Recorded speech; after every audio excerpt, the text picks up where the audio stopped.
जय हिंद दोस्तों। आज हम इस वीडियो में आपको बताने वाले हैं कि यूपीएससी के लिए आप एनसीईआरटी की तैयारी किस तरह से करें, किस तरह से उनकी जो बुक्स वगैरह हैं वो किस तरह से पढ़ें। सबसे पहले हम आपको बताना चाहेंगे कि जो एनसीईआरटी जो बुक है उसका लेवल बेसिक होना चाहिए। स्टार्टिंग हमें बेसिक तौर पे करना चाहिए।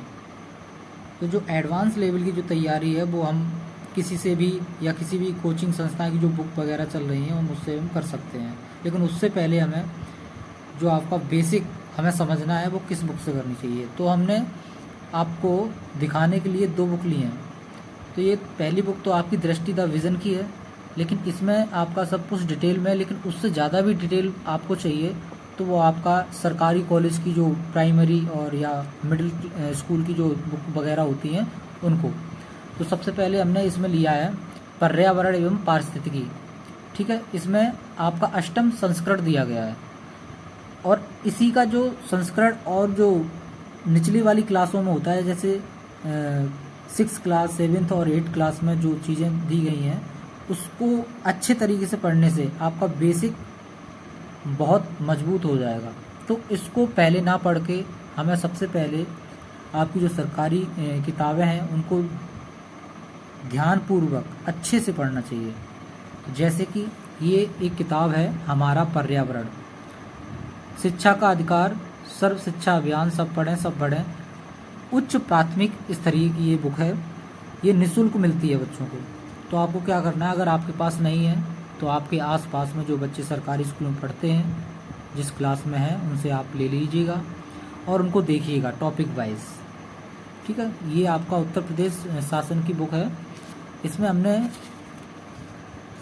कुछ चीज़ें नोट डाउन की हैं।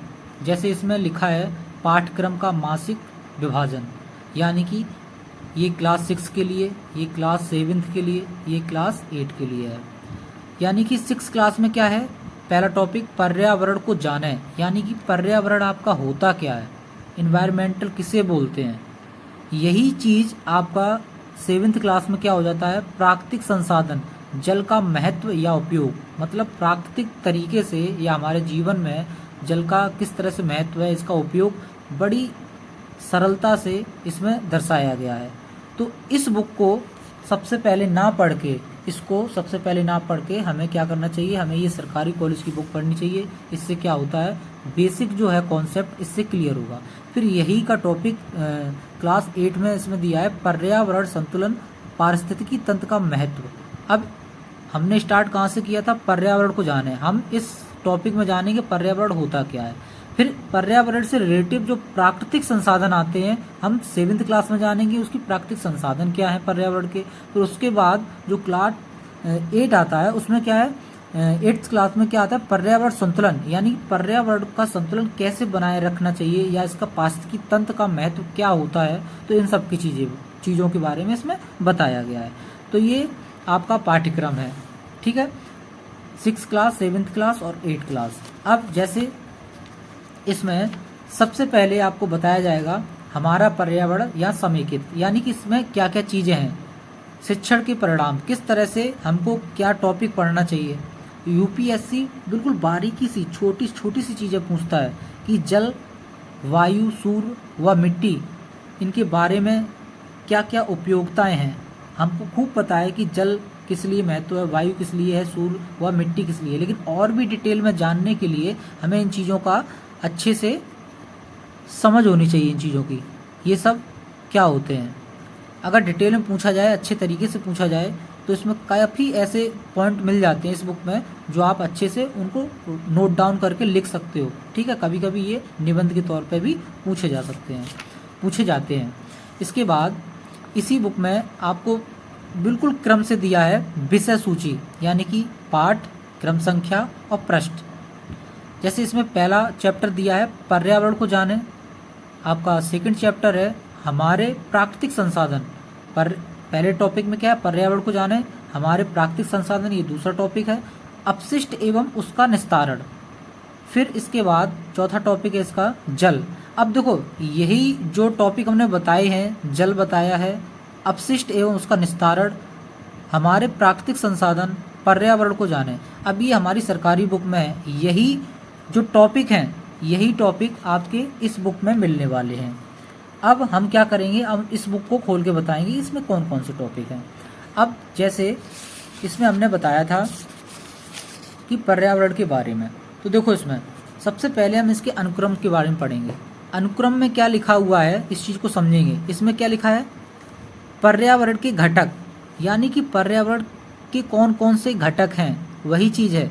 पर्यावरणीय कारक, कौन कौन से कारक हैं, भौतिक या अजैविक संगठन, जैविक संगठन, ऊर्जा संगठन, देखो जलवायु, सूक्ष्म जलवायु, आवास व निकेतन, ये सब चीज़ें इसमें वही चीज़ उसका कॉपी इस बुक में दिया गया है। लेकिन हमें इस बुक को पहले ना पढ़ के हमें क्या करना चाहिए, हमें सरकारी जो बुक हमने आपको बताई है 6, 7 और 8 क्लास की अच्छे तरीके से पढ़नी चाहिए। ये जो टॉपिक इसमें आपको पूर्ण रूप से वही हूबहू, कुछ पॉइंट ऐसे हैं जो आपको डिटेल में इसमें दिए गए हैं और कुछ पॉइंट ऐसे हैं जो इसमें ना देकर हमें बेसिक वाली किताब में दिए गए हैं। ठीक है, इन चीज़ों को हमें अच्छे से समझना है। अब इसके बाद जैसे हमने इसका पहला टॉपिक निकाला पर्यावरण को जाने, तो पर्यावरण को जाने हमें क्या करना है, अब इस टॉपिक को पूरा पढ़ेंगे आप। पूरा पढ़ने के बाद जब समझेंगे इसमें क्या क्या चीज़ें हैं, तो आपको पता चलेगा कि जो पर्यावरण के प्रकार कौन कौन से हैं। आपने ये टॉपिक पढ़ा कि पर्यावरण के प्रकार। अब पर्यावरण के प्रकार क्या होता है, पर्यावरण को हम 2 भागों में बांट सकते हैं, प्राकृतिक, एक मानवीय। एक प्राकृतिक पर्यावरण जिसे बोलते हैं, जिसे भौतिक पर्यावरण बोलेंगे। मानवीय पर्यावरण यानी कि इसको हम बोलते हैं सामाजिक पर्यावरण।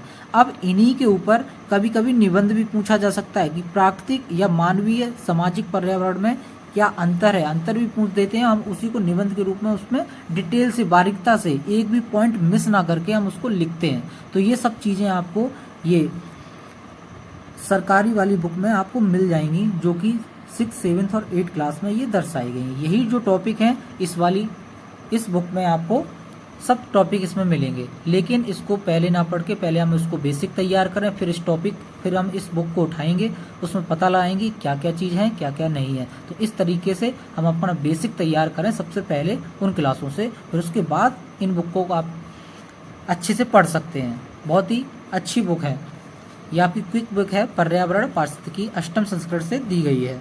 ये आपकी दृष्टि द विजन कोचिंग सेंटर की है और ये आपकी सरकारी स्कूल की बुक है।